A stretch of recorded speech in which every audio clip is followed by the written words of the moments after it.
எம்பெருமான் திருவேங்கடத்தில் அமர்ந்திருக்கின்ற ஏழு மலையான் பெயரோடு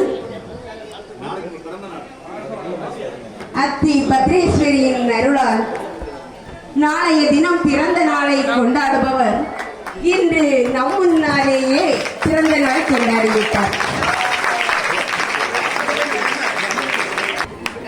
ஏன்னா இவங்க போல கலைத்துறை சினிமா நம்ம ஏதோ போனா மேடையில ஒரு 2 டான்ஸ் ஆட்டு நல்சல் பண்ணிட்டு வந்துடுவேன்.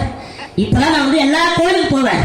சும்மா இருக்கிற டைம்ல பார்த்தீங்கன்னா ஷூட்டிங் ப்ரோக்ராம் இல்லைன்னா நானும் என்னுடைய இனிய நண்பர் முத்துக்கால் அவர்களும் 2 பேரும் அதாவது போகாத கோயில் இது வரைக்கும் அது எல்லா கோயிலும் போயிட்டு